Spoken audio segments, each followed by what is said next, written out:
Vamos a dar inicio rápidamente con la tercera parte de nuestra asignatura, porque así lo requiere el desarrollo temático. Muy bien, vamos a empezar. Tercera unidad. Muy bien. Bien, vamos a compartirles el siguiente video. No te rindas. Aún estás a tiempo de alcanzar y comenzar de nuevo. Aceptar tus sombras, enterrar tus miedos, liberar el lastre, retomar el vuelo. No te rindas, que la vida es eso. Continuar el viaje, perseguir tus sueños, destrabar el tiempo, correr los escombros y destapar el cielo. No te rindas, por favor, no cedas. Aunque el frío queme, aunque el miedo muerda, aunque el sol esconda y se calle el viento, aún hay fuego en tu alma. Aún hay vida en tus sueños. Porque la vida es tuya. Y tuyo también el deseo. Porque lo has querido. Y porque te quiero. Porque existe el vino y el amor. Es cierto. Porque no hay heridas que no cure el tiempo. Abrir las puertas, quitar los cerrojos, abandonar las murallas que te protegieron, vivir la vida y aceptar el reto, recuperar la risa, ensayar un canto, bajar la guardia y extender las manos, desplegar las alas e intentar de nuevo. Celebrar la vida y retomar los cielos. No te rindas. Por favor, no cedas. Aunque el frío queme, aunque el miedo muerda, aunque el sol se ponga y se calle el viento, aún hay fuego en tu alma. Aún hay vida en tus sueños. Porque cada día es un comienzo nuevo. Porque esta es la hora y el mejor momento. Porque no estás solo, porque yo te quiero.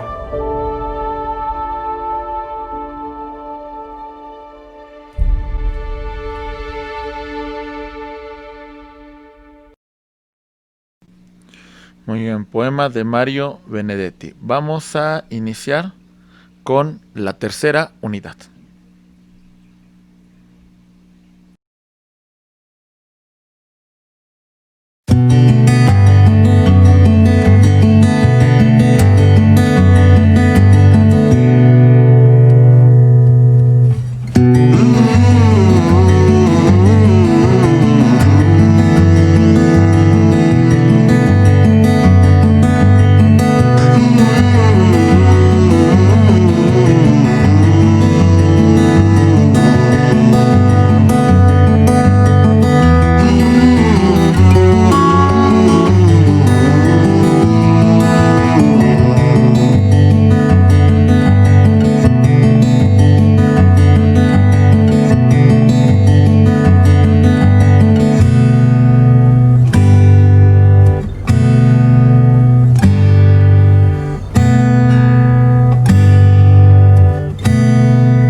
Bien, compañeros, es la materia más técnica, ya no es tan filosófica, ya entramos de lleno con aspectos de derecho.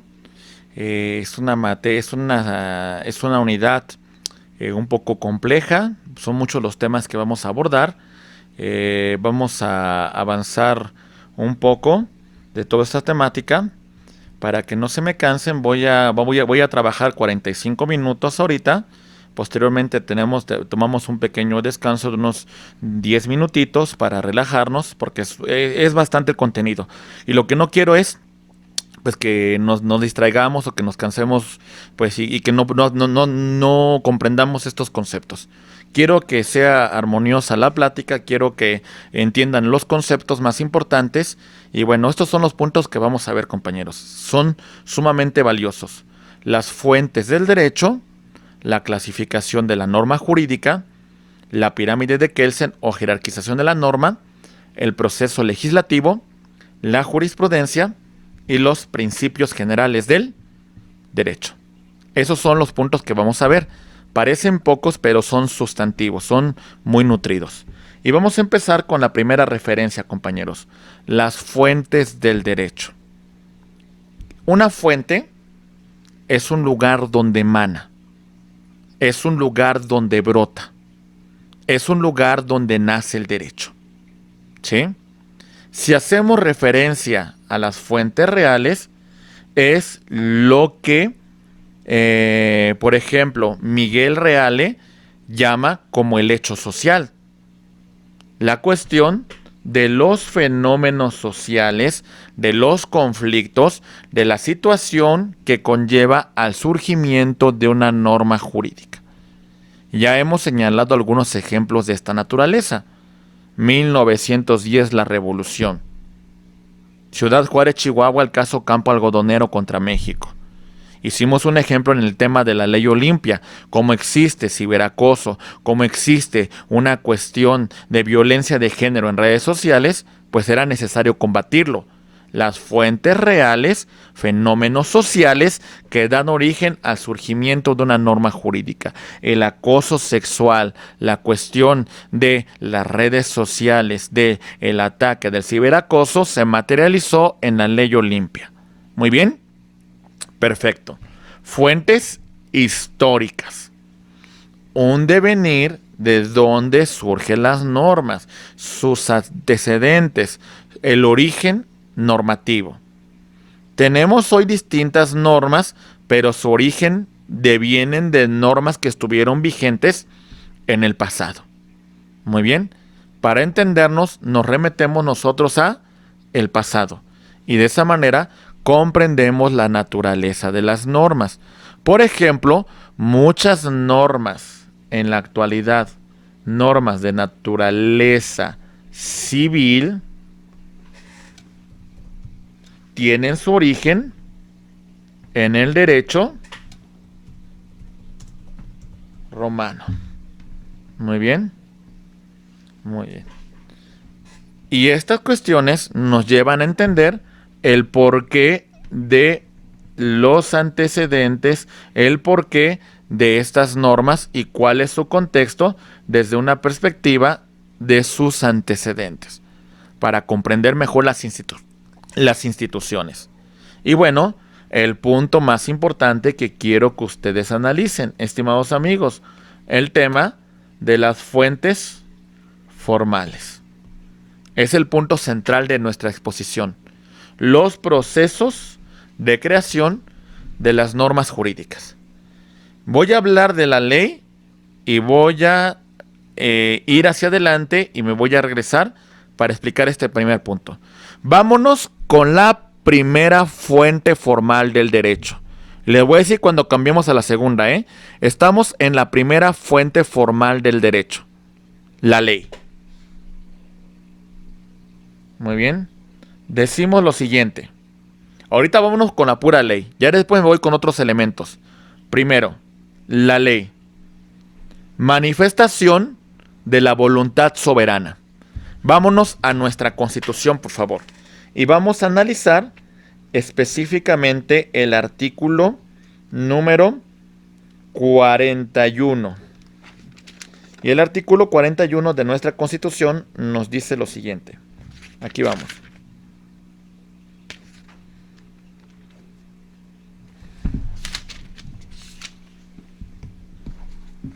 Bueno, vámonos al 39 y al 41 para que quede más claro. 39 nos dice: la soberanía nacional reside esencial y originalmente en el pueblo. Todo el poder público dimana del pueblo y se instituye para beneficio de éste. El pueblo tiene en todo el tiempo el inalienable derecho de alterar, modificar la forma de su gobierno. Muy bien. El soberano es el pueblo. El que tiene la potestad soberana es el pueblo. Artículo 41. El pueblo ejerce su soberanía por medio de los poderes de la Unión, en los casos y en las competencias de estos, y por la de los estados y la Ciudad de México, en lo que toca a sus regímenes interiores, en los términos respectivamente establecidos por la Constitución Federal y por los particulares de cada estado y de la Ciudad de México. ¿Se entiende, compañeros? Muy bien. En ese sentido, decimos lo siguiente. El pueblo, a través de esta facultad soberana, le da funciones al poder legislativo para que, siguiendo un procedimiento legalmente establecido, cree la ley, que es de observancia general y de cumplimiento obligatorio. ¿Se entiende, compañeros? Muy bien. Vámonos al proceso legislativo. Voy a brincar algunos puntos, compañeros. Ahorita regreso a esos puntos, ¿eh? Aquí estamos. Proceso legislativo. Perdón que se haya borrado. Aquí está. Proceso legislativo. Estos son los pasos para creación de la norma. Empezamos con una iniciativa. La iniciativa puede ser presentada por los siguientes entes. Ahí le va.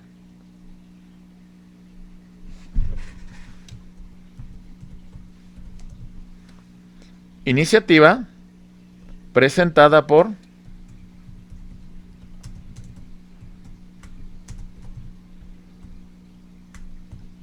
el Congreso de la Unión, su Cámara de Diputados, su Cámara de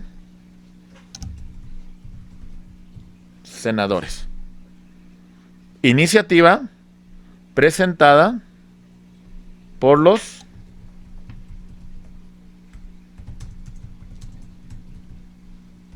Congresos de los Estados. Iniciativa presentada por el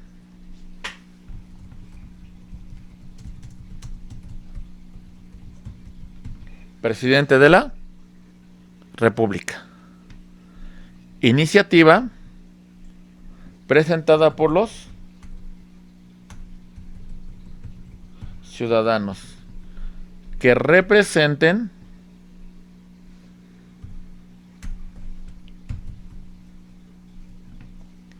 el 0.13% de los ciudadanos inscritos en el padrón electoral. Ellos son los entes facultados para presentar iniciativas. Muy bien, compañeros. Ok. La primera cámara que conoce de esta iniciativa, que se llama proyecto de ley, se va a llamar Cámara de Origen. ¿Sí? Es la que conoce de este proyecto. Si la Cámara de Origen aprobar la norma, lo va a pasar a una segunda cámara, a una segunda fase que se llama la discusión. Y en la discusión conocerá la Cámara de Revisión. Si también estuviesen conforme con la norma, la va a presentar al presidente de la República para su aprobación. Si no tiene ninguna objeción, el presidente la aprobará. Y si tiene alguna objeción, el presidente de la República ejercerá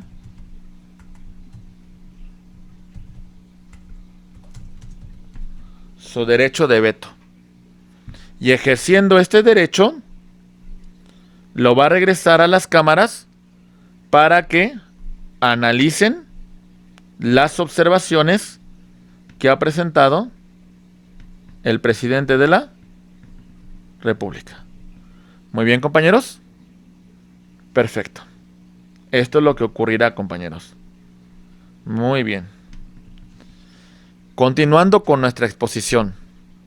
Si el presidente de la República no tuviera ninguna observación sobre la norma, la sancionará con su firma, con la respectiva aprobación del secretario del ramo de que esa ley que se haya emitido, y se establecerá su iniciación de vigencia cuando ordene su publicación en el Diario Oficial de la Federación. Muy bien, compañeros. Ok. En el Poder Legislativo hay 2 periodos ordinarios de sesiones.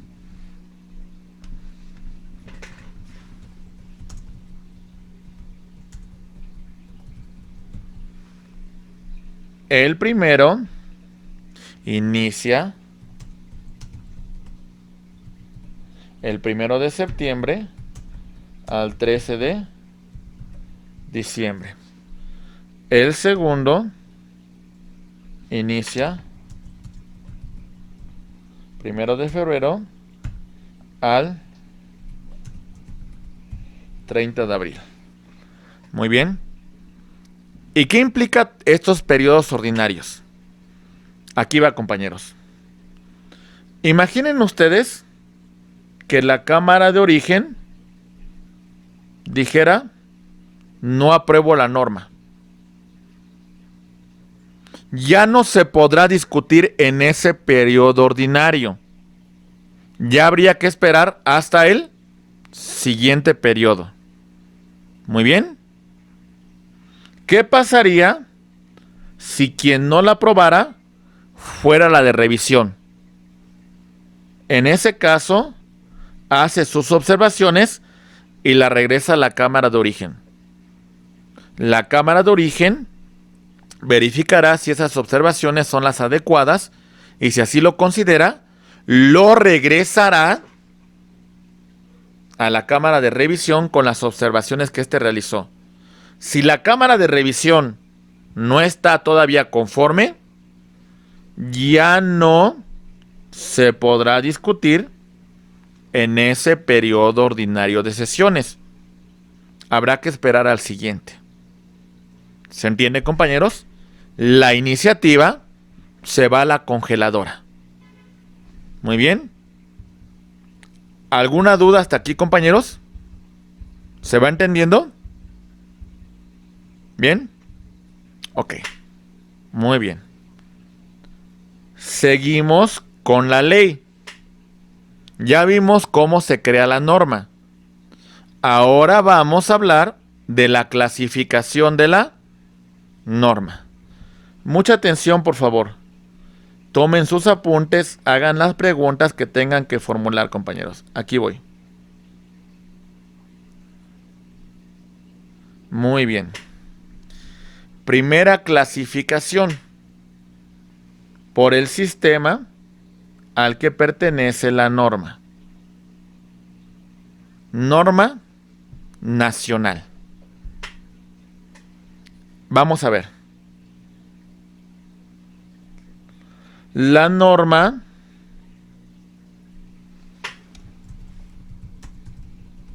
nacional es creada por el Congreso de la Unión.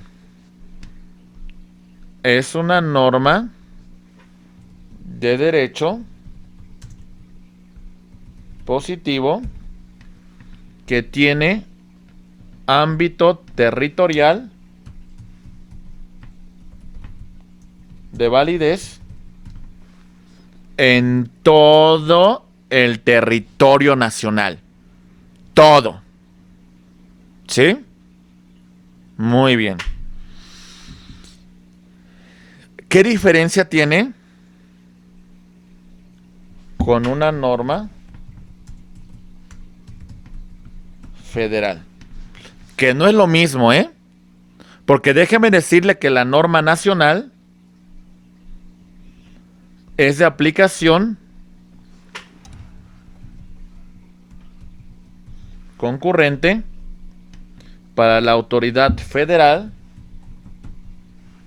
y para las entidades federativas.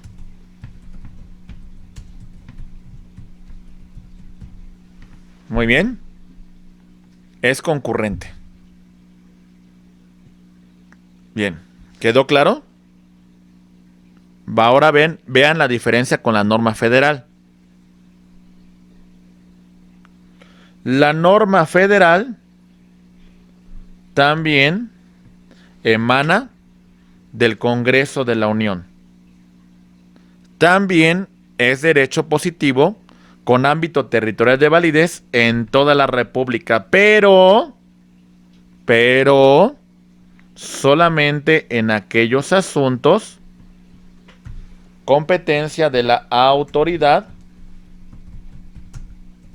federal o que tenga que ver con algún tema de concesión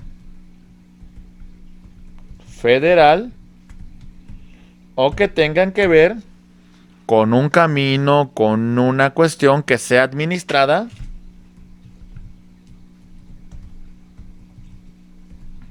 federal. ¿Sí? Y esta no va a ser concurrente. Solamente va a ser de competencia de la autoridad federal. ¿Está claro, compañeros?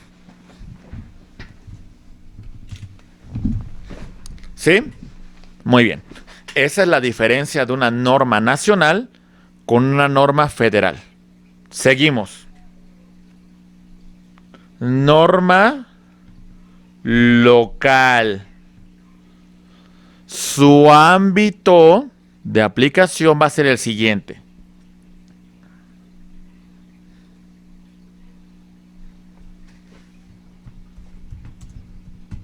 Norma local. Emana del Congreso de un estado. Es una norma de derecho positivo, pero en el territorio de una entidad federativa. Es de ámbito de competencia solamente de la autoridad de la entidad federativa. ¿Se entiende? Ejemplo, Código Civil para el estado de Baja California Sur. ¿Se entiende, compañeros? Muy bien.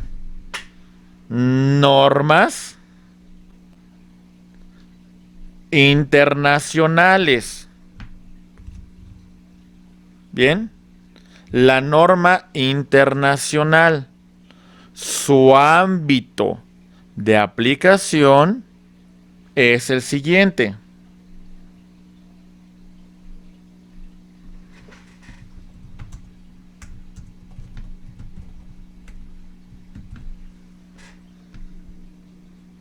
Vamos a ponerle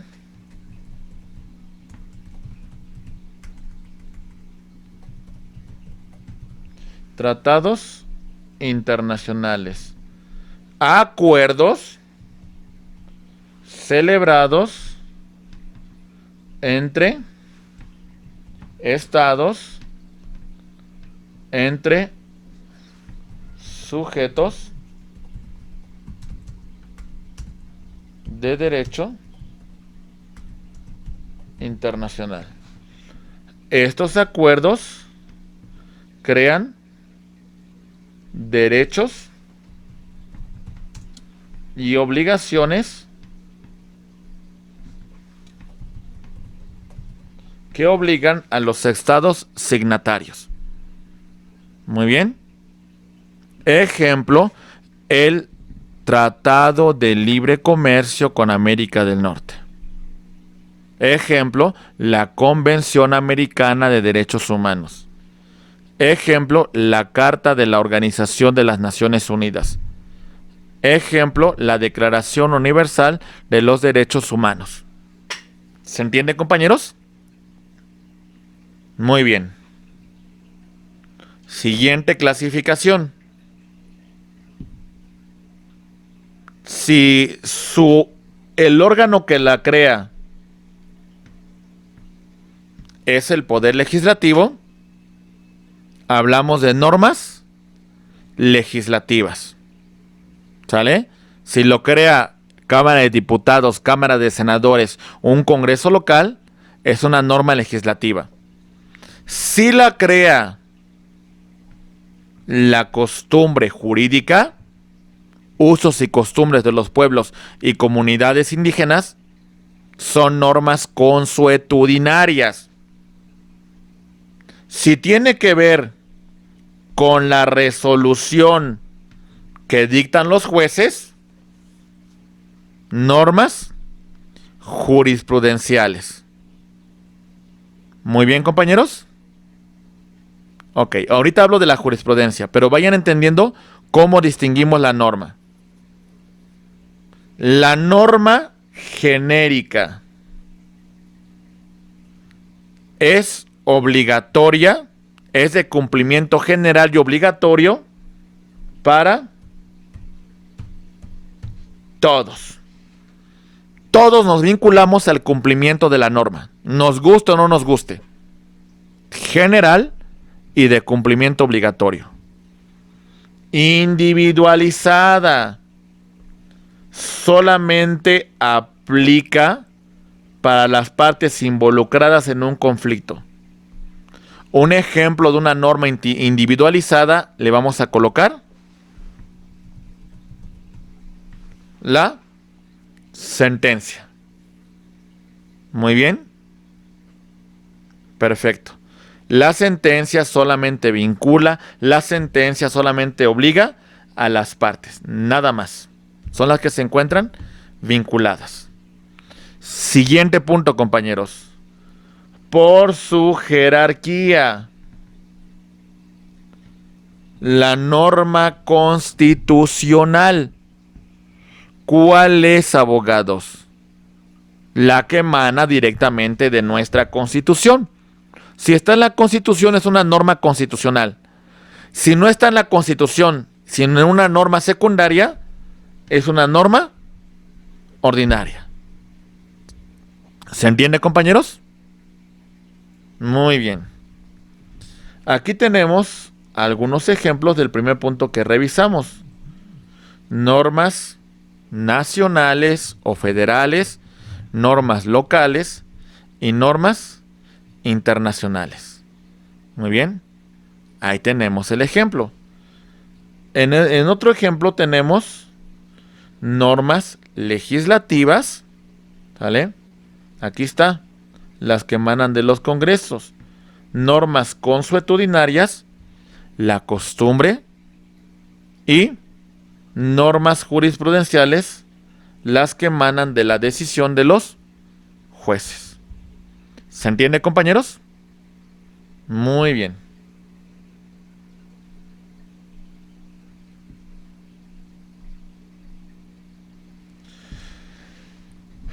Por su otra característica, compañeros. Por el sistema, por sus sanciones.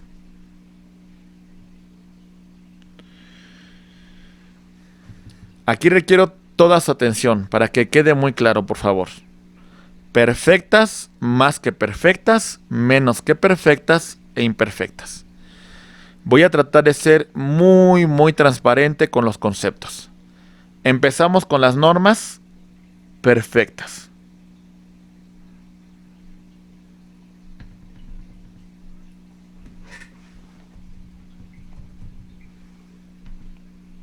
El incumplimiento de las normas perfectas, ¿sale? Genera una sanción, genera un castigo, genera dejar sin efectos el acto que vulneró la norma. Muy bien. En eso consiste la norma perfecta.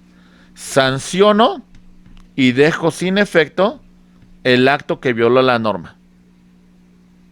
Bien. Normas más que perfectas.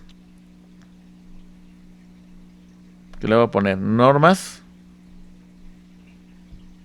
más que perfectas.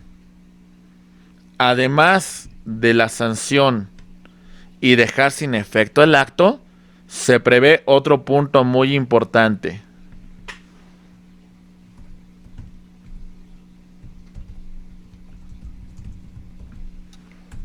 La reparación del daño. Muy bien. ¿Se dan cuenta la diferencia? Ahora no basta con sancionar y dejar sin efecto. Ahora me reparas el daño. Muy bien.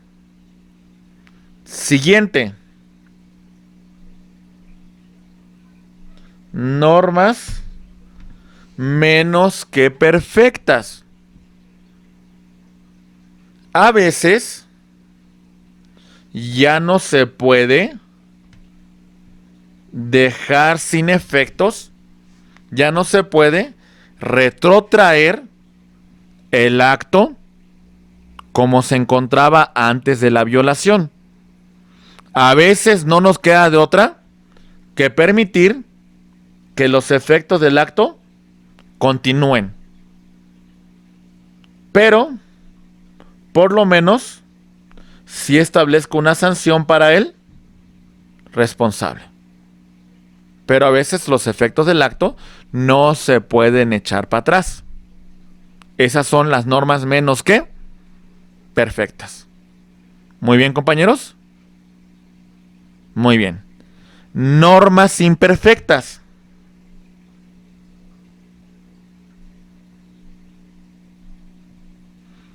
Ni prevén sanción, ni prevén reparación del daño, ni prevén nada.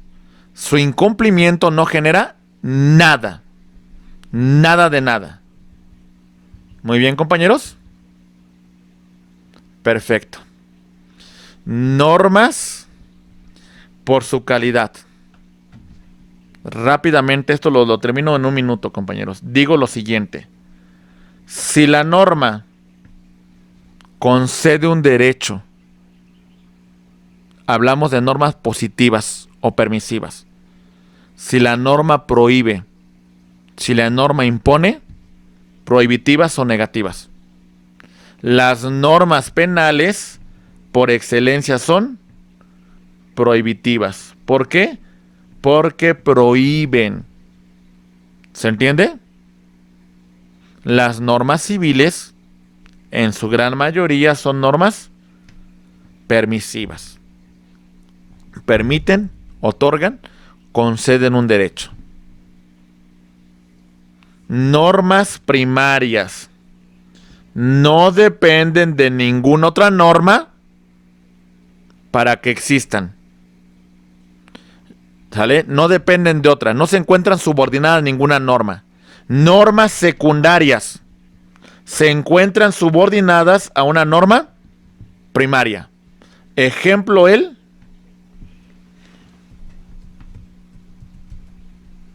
reglamento. El reglamento siempre se va a encontrar subordinado a la existencia de una ley. Siempre se va a encontrar subordinado a nuestro reglamento. Y la ley no se encuentra subordinada. Puede haber ley sin reglamento, pero no puede existir reglamento sin ley. Muy bien.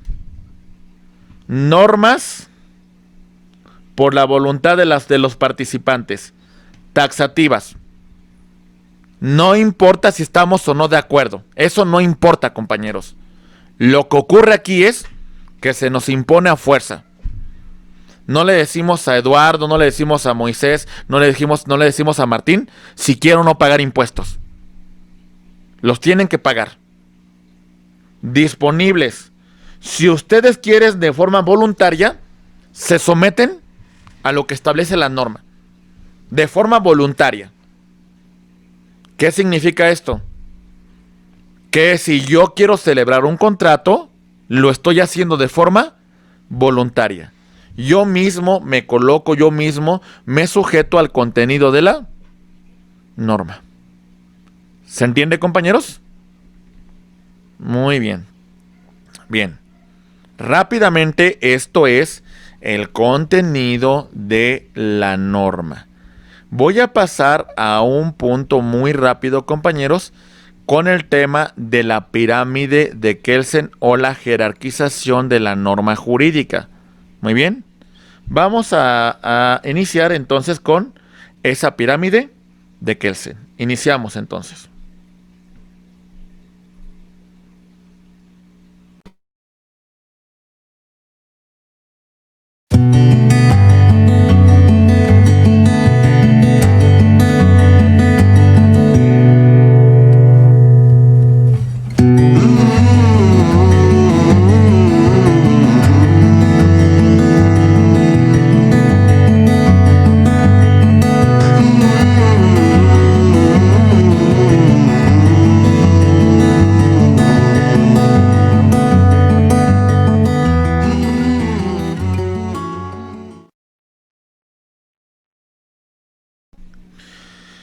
Bien, artículo 133 de nuestra Constitución. Dice lo siguiente.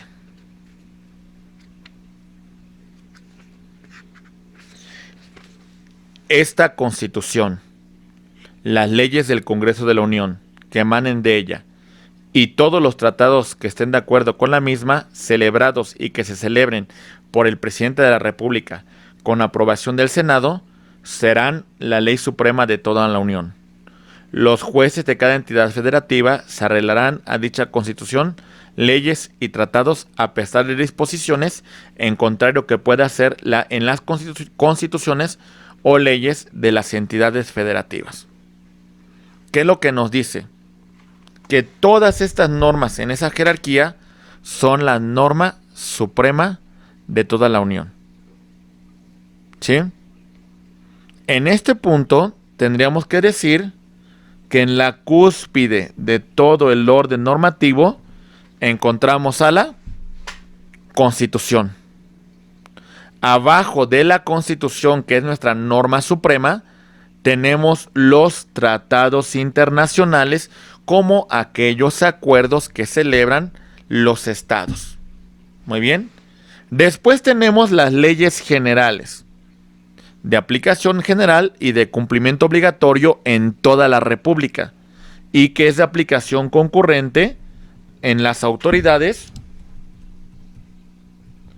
federales, estatales y municipales. Muy bien. Ok. Ahí las tenemos. Ejemplo, Ley General de Educación. Ejemplo, Ley General de Salud. Federales. Emanan del Congreso de la Unión y son únicamente competencia de las autoridades federales. Muy bien. ¿Van siguiendo la jerarquía normativa, abogados? Ok. Siguiente. Vamos en este orden. 1, 2, 3, 4. Abajo de las leyes federales tenemos a las leyes locales. Y si todavía fuéramos más explícitos, tendríamos que decir que en las mismas leyes locales hay la siguiente jerarquía.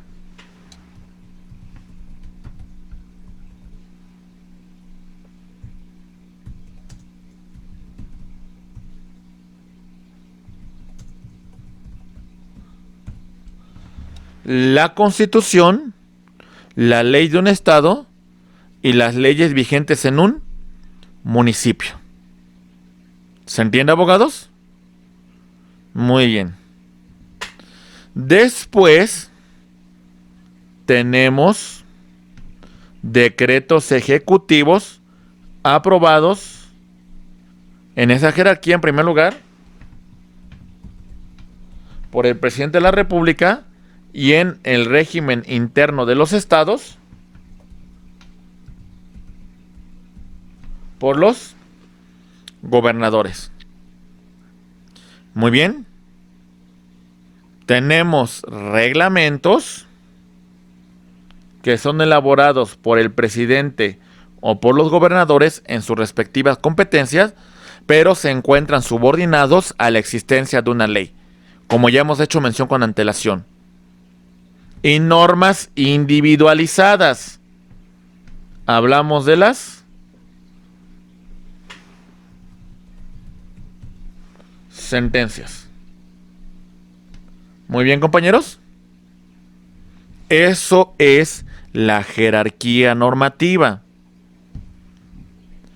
Como integrador del orden jurídico, por su aplicación, por su ponderación, tenemos nosotros a la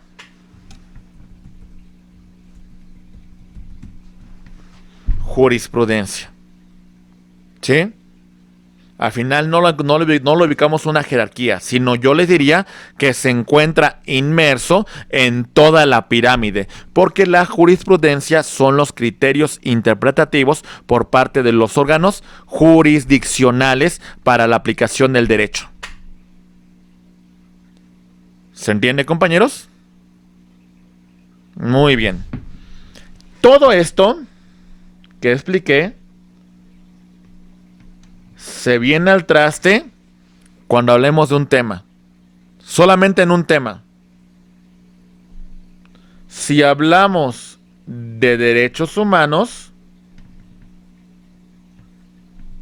tendríamos que decir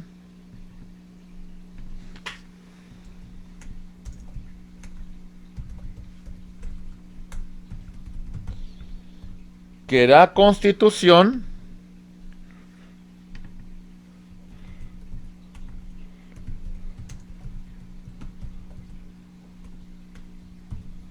y los tratados se encuentran en una misma jerarquía, pero solamente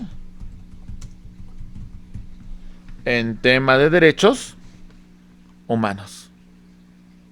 Muy bien, solamente en derechos humanos con motivo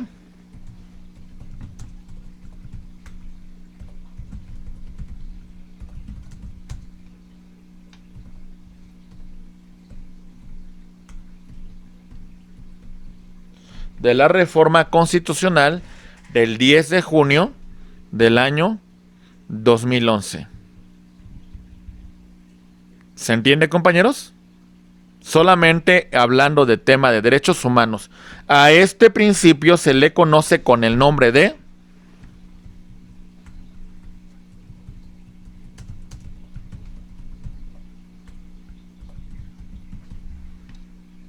bloque de constitucionalidad. Muy bien, abogados. Perfecto. Muy bien.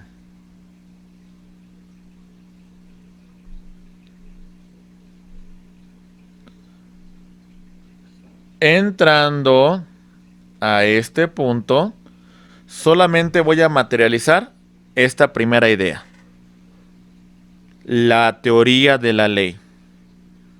El ámbito de vigencia de la norma. En un espacio se aplica en un determinado territorio la norma. Ya distinguimos espacio, norma nacional, norma federal, norma local, norma municipal. todo el territorio del país para todas las autoridades. Todo el territorio del país para la autoridad federal, dentro de su respectiva competencia. Local, autoridades de una entidad federativa solamente en el territorio de su estado. Municipal, solamente dentro del ámbito del municipio. Nada más. ¿Está claro? Muy bien. Muy bien. Compañeros, esto por lo que respecta a su vigencia espacial.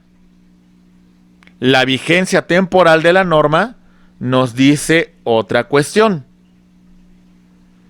La norma tiene una fecha de nacimiento y tiene una muerte. Muy bien. ¿Cuándo inicia la norma? El inicio de la norma. Normalmente se considera su inicio al día siguiente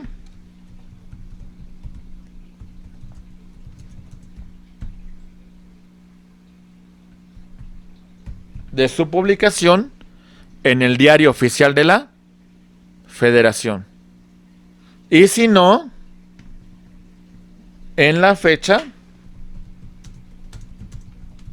que la norma establezca su inicio.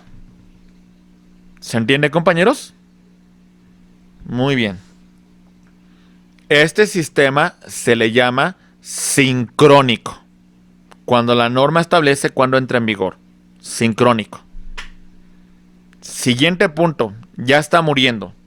Prácticamente ya está muerto. Era muy útil en el siglo XIX, principios del siglo XX. El sistema llamado sucesivo. Cuando entra en vigor la norma. Y decía, a ver, se publicó en el Diario Oficial de la Federación. Entra en vigor 3 días después de su publicación. Y vamos a aumentar un día por cada 40 kilómetros. ¿Se entiende, compañeros? Un día por cada 40 kilómetros. Esto en el pasado ocurría por la dificultad de los medios de comunicación. Y lo máximo que podía recorrer una diligencia por día era 40 días.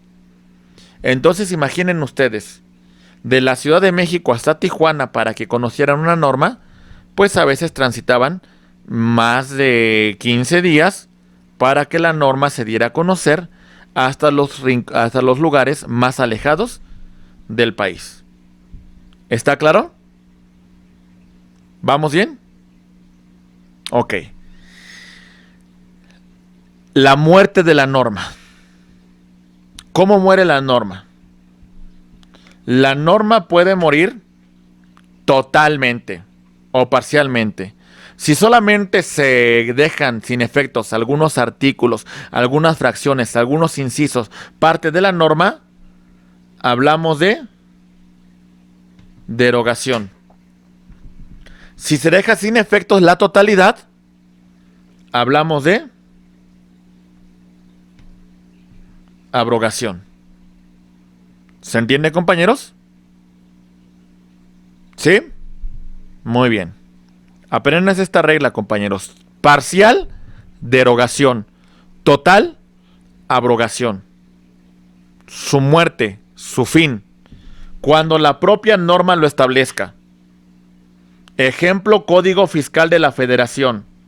La norma deja de tener vigencia al último minuto del día 31 de diciembre del año en curso de la norma.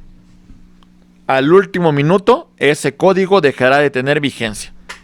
Es decir, que para el primer minuto del mes de enero se acabó.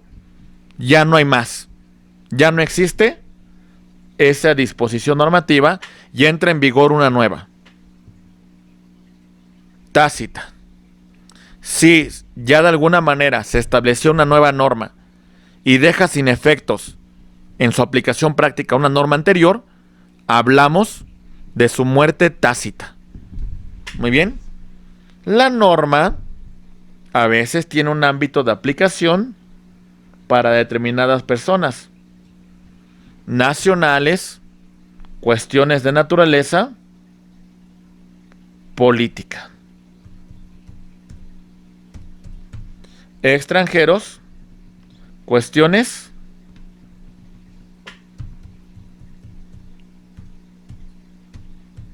migratorias, mayores de edad, capacidad de ejercicio, minoría de edad, capacidad de goce. Capacidad de ejercicio implica que podemos ejercer derechos por cuenta propia. La de goce, que no lo podemos hacer en razón de nuestra edad y alguien nos tiene que representar. ¿Se entiende, compañeros? Muy bien. Otro principio que rige a menores de edad.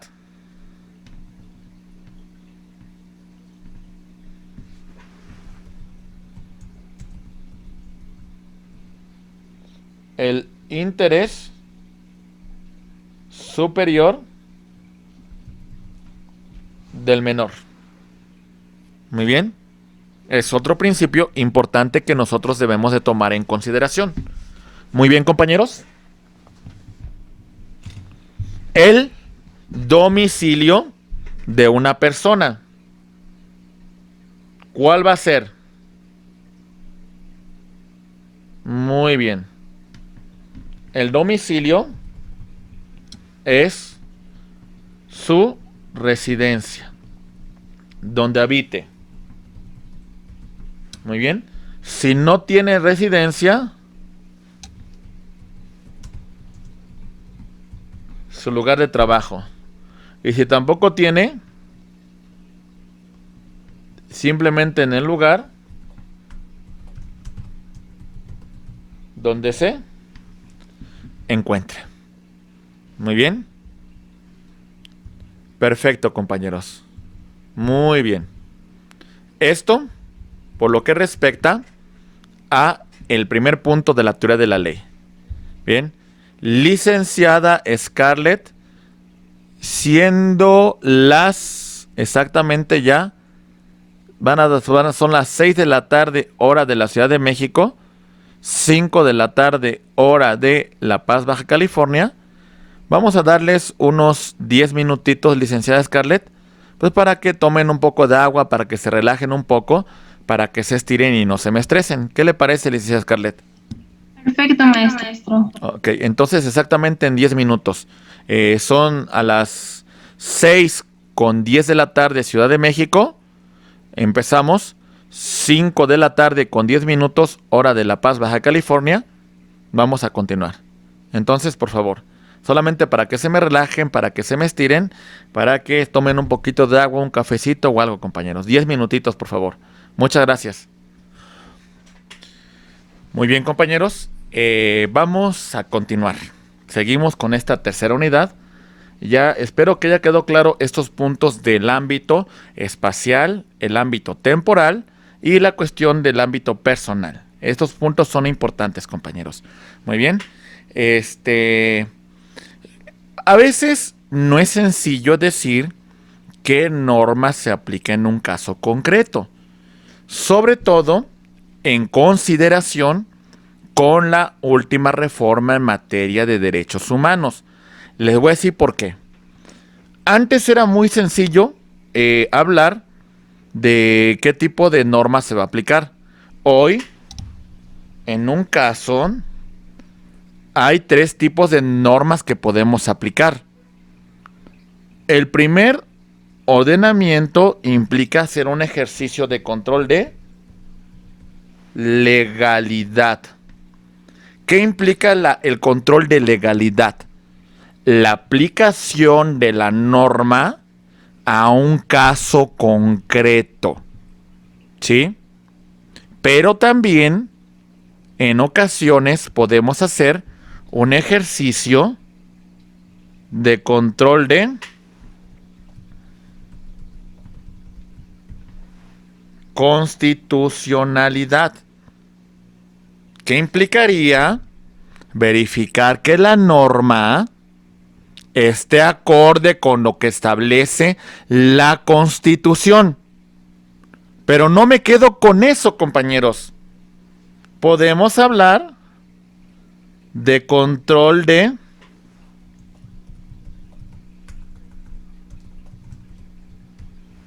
convencionalidad.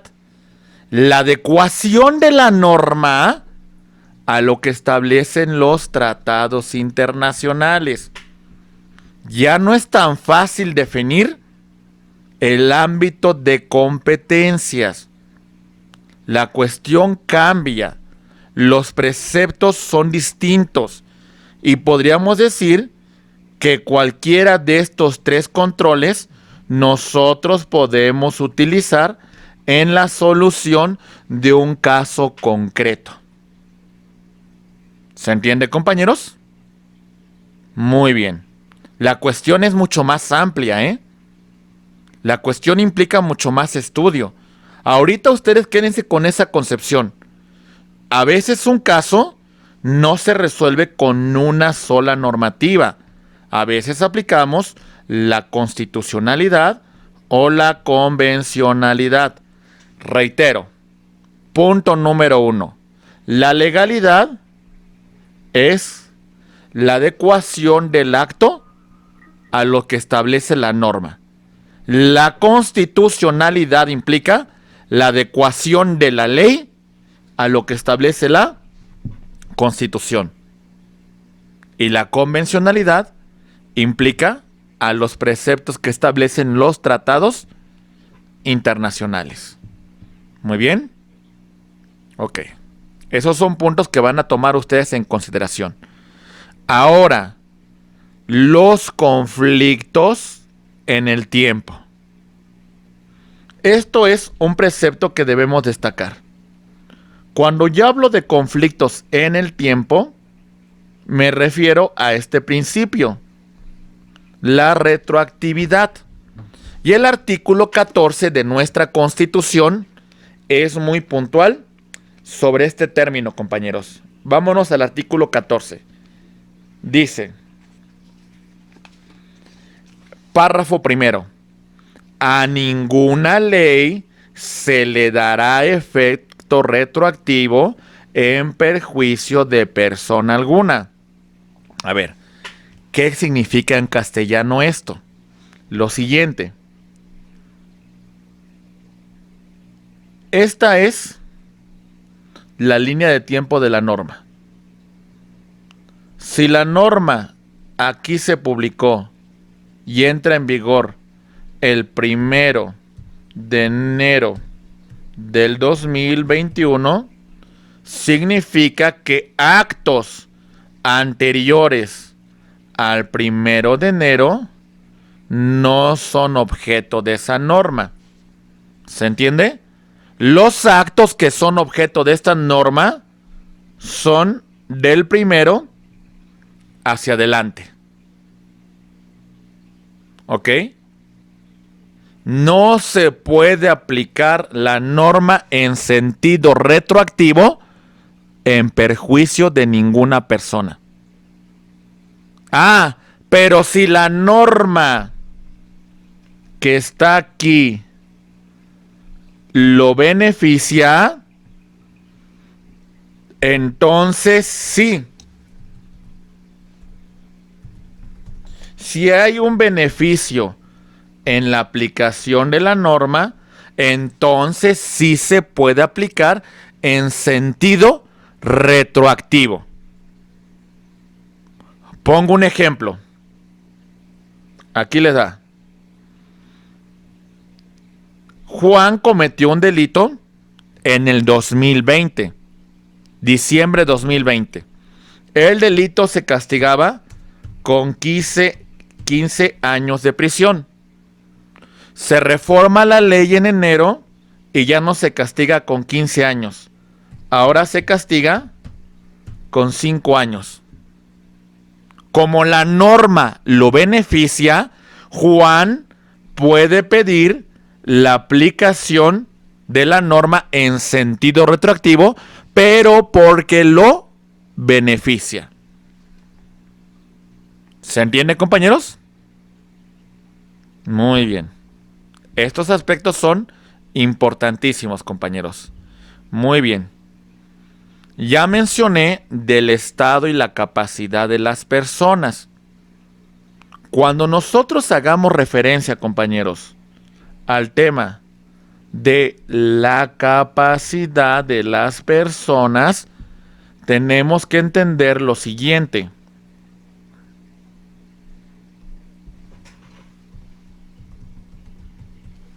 Hay una capacidad de goce y hay una capacidad de ejercicio. La capacidad de goce la tenemos desde el nacimiento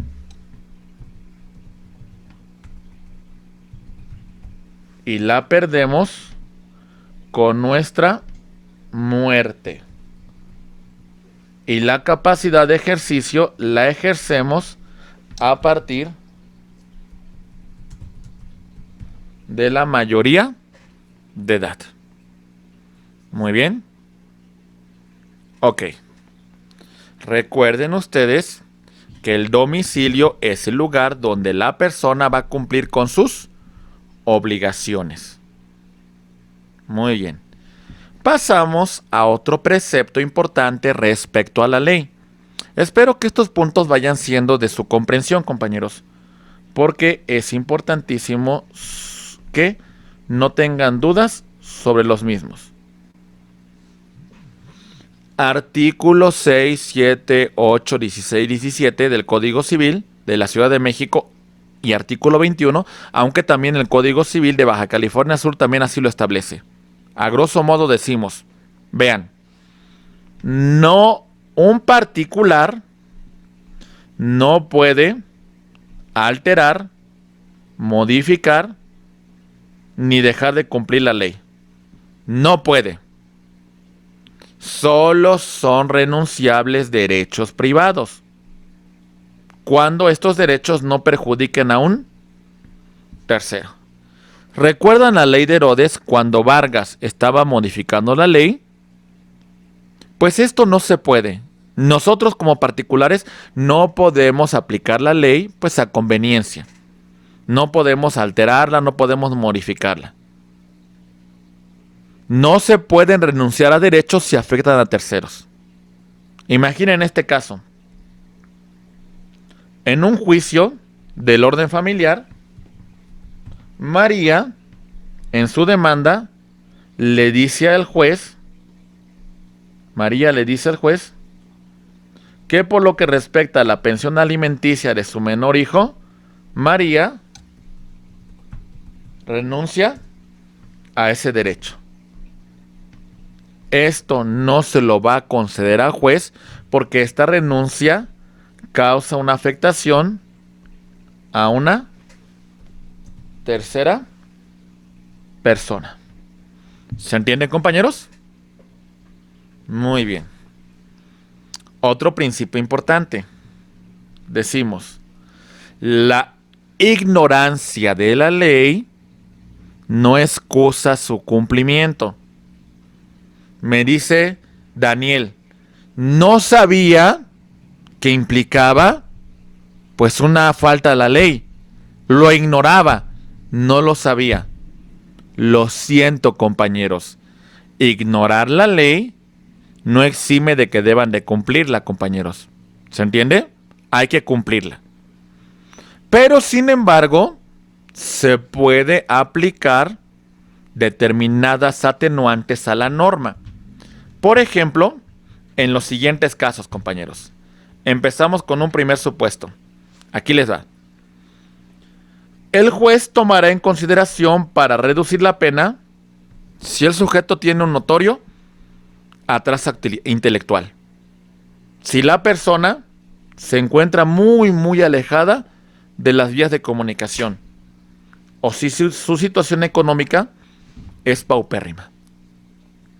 Se pueden extender el plazo para pagar, para cumplir con sus obligaciones. Se puede de alguna manera eximir de algunas prestaciones. Muy bien. En todas las materias, en todas, a excepción de la materia penal, el juez siempre tiene que resolver. Siempre. En materia penal solamente se resuelve a lo que a la ley dice la ley, a lo que a la letra dice la ley. Si no hay ley, no hay delito. Si no hay ley, no hay pena. En materia penal es estricto. En todas las demás materias, el juez tiene que pronunciarse. No puede dejar un asunto sin resolver. El juez, ¿cómo resuelve? A la letra de la ley. A la interpretación que realicen otros jueces. A la jurisprudencia que un poquito más adelante voy a mencionar. Ya los principios generales del derecho. La equidad en la solución de conflictos nos dice, el juez va a interpretar con equidad, va a inclinar balanza en favor de quien trata de evitar perjuicios, en contra de quien pretende obtener un lucro. Muy bien, abogados. Ok. Les dije, era pesado porque íbamos a entrar de lleno a la clasificación de la ley. Voy por la segunda fuente del derecho. Ya terminamos con la ley. Ya agotamos toda la ley. Ya no hay más que hablar de la ley. Esto ustedes lo van a ir complementando. Muy bien. Vámonos a la siguiente fuente del derecho. Y la siguiente fuente del derecho se va a llamar la costumbre. Me regreso un poco. Y aquí llegamos. La costumbre.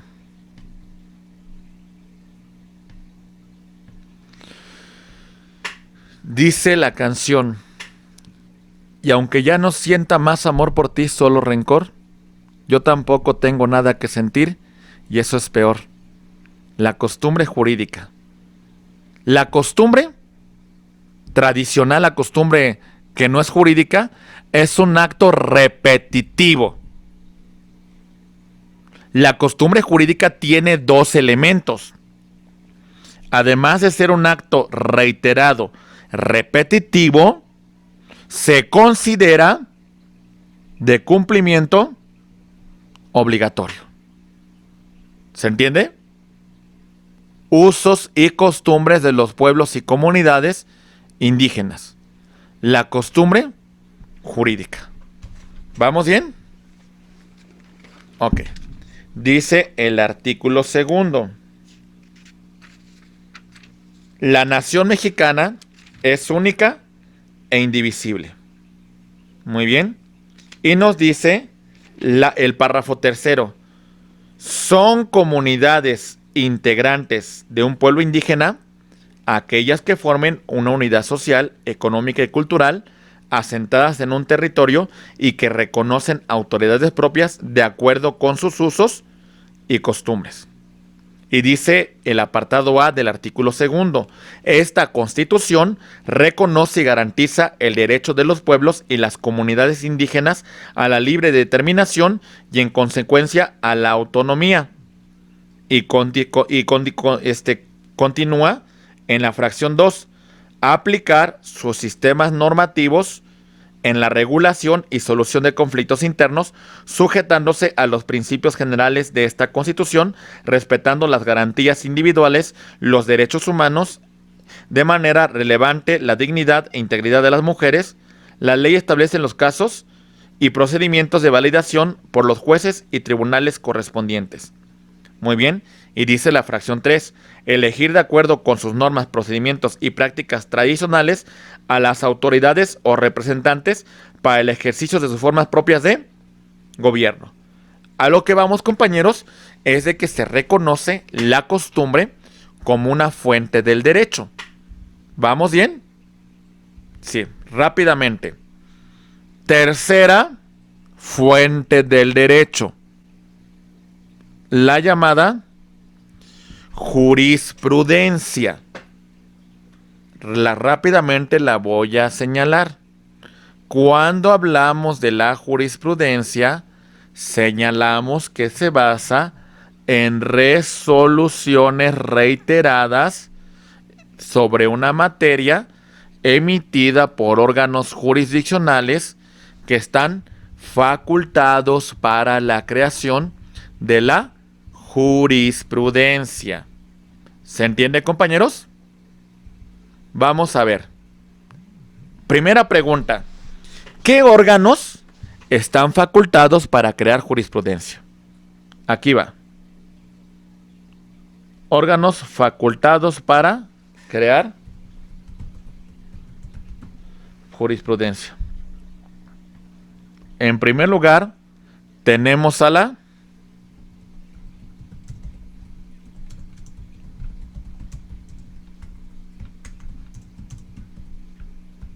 Suprema Corte de Justicia de la Nación. Tanto en pleno, que se conforma por 11 ministros, o en salas, que son 2 salas, conformada cada sala por 5 ministros. Muy bien. Una sala se dedica a asuntos civiles y penales, y otra sala conoce de asuntos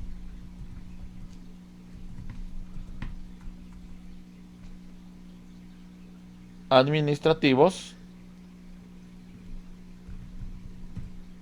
y laborales. Muy bien. También tenemos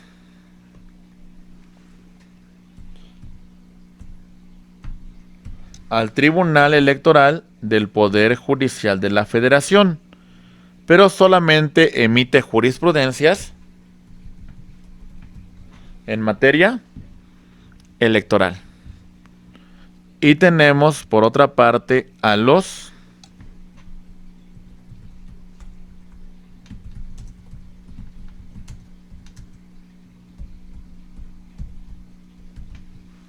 tribunales unitarios de circuito. Muy bien. Ellos son los órganos facultados para la emisión de jurisprudencia. Muy bien. Ahora vamos a ver cómo se crea la jurisprudencia. Hay distintos modelos para su creación. Primer modelo para la creación de jurisprudencia se llama jurisprudencia por reiteración de criterios. Este es el ejemplo que vamos a mencionar. Aquí vamos.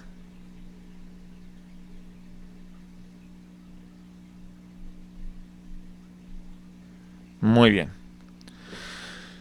5 resoluciones en un mismo sentido, sin ninguna en contraria, emanado del mismo órgano jurisdiccional.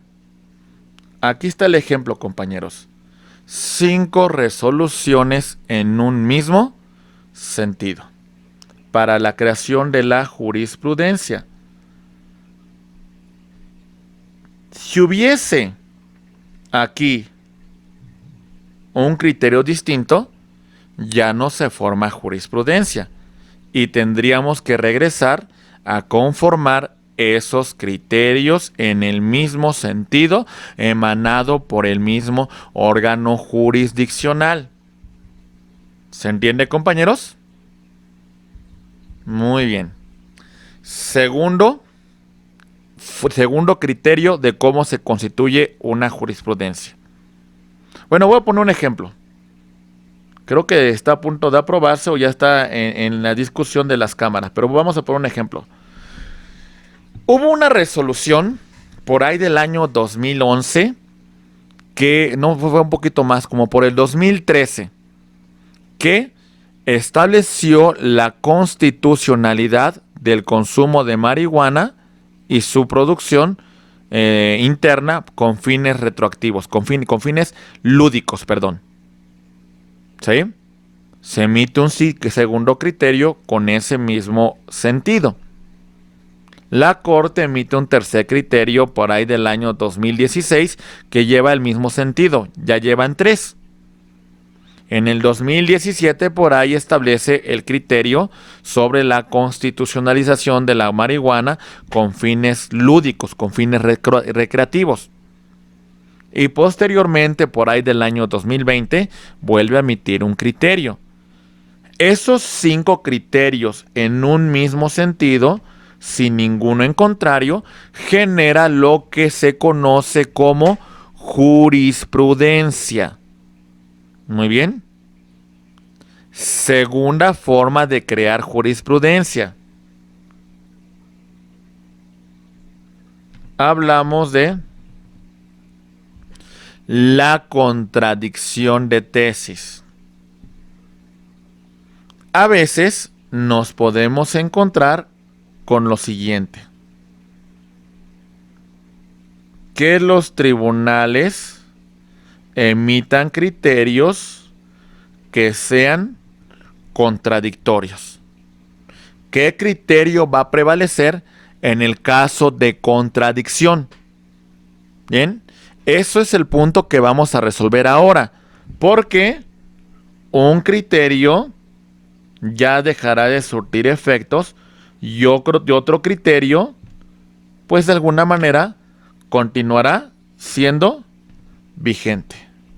¿Se entiende, compañeros? Muy bien.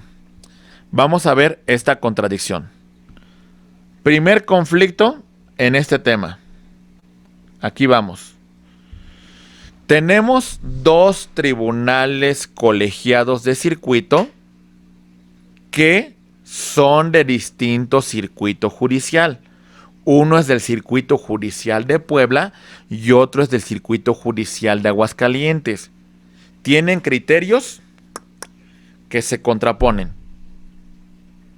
¿Cuál va a prevalecer? Esta contradicción va a ser resuelta por las salas de la Suprema Corte, quien nos dirá qué criterio pues ya no va a surtir efectos y qué criterio es el que va a prevalecer. ¿Quedó claro el primer ejemplo, compañeros? ¿Sí? Segundo ejemplo. Tribunales colegiados del mismo circuito judicial. Ambos son del Estado de México. Muy bien. En este caso, como los dos pertenecen al mismo circuito judicial, un órgano llamado plenos de circuito resolverá la contradicción de tesis, señalando qué criterio deja de tener efectos y qué criterio va a continuar. ¿Vamos bien, compañeros? ¿Sí? Siguiente criterio, abogados. Decimos: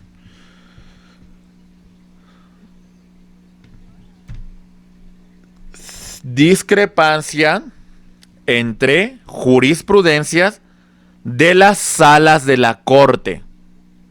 Las dos se contraponen. La Corte en pleno resolverá qué criterio se queda sin efectos ¿Y qué criterio va a prevalecer? ¿Ok, compañeros? Muy bien. El último criterio es una explicación muy sencilla. Espero que me la entiendan la siguiente explicación, compañeros. Decimos lo siguiente.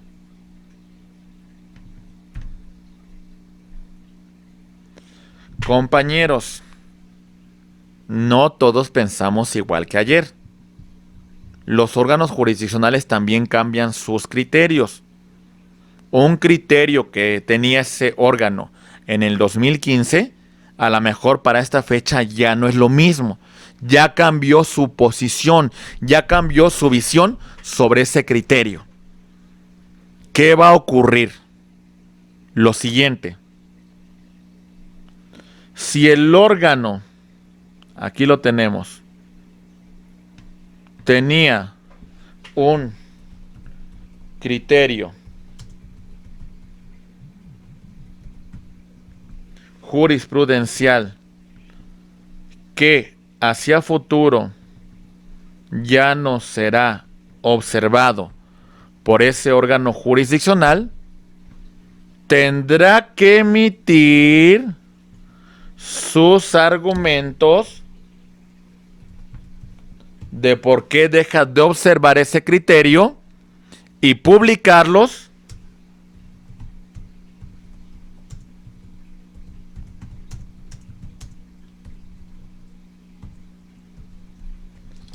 en el Semanario Judicial de la Federación, en la cual señalará por qué deja de observar ese criterio.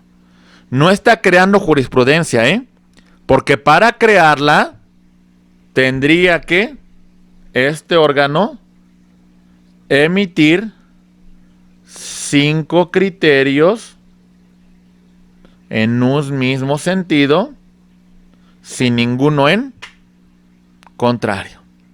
Lo que está haciendo es que está dejando de observar una jurisprudencia. Muy bien, compañeros. Ok, espero que todo esto se vaya comprendiendo, que no sea pues muy incomprensible para ustedes. Llegamos a la cuarta fuente del derecho. ¿Listos? La doctrina.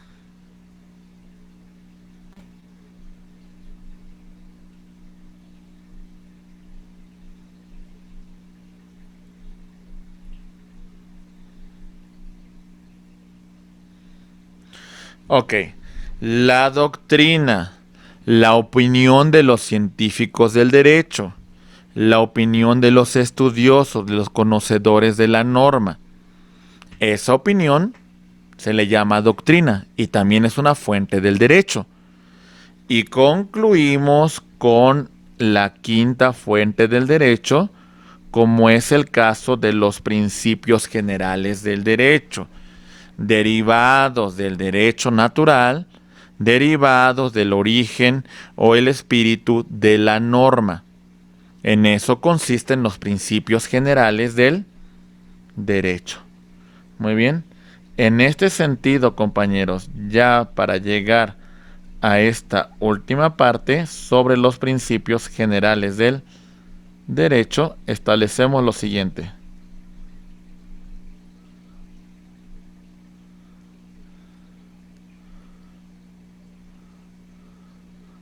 Muy bien, compañeros. Ok. Son una fuente formal indirecta del derecho. Su carácter de los principios es supletorio. Si los principios generales se encuentran plasmados por escrito, decimos que son expresos. Y si requieren de interpretación, requieren de analogía, requieren de una hermenéutica jurídica, entonces los principios van a ser llamados tácitos. ¿Está claro, compañeros? Muy bien.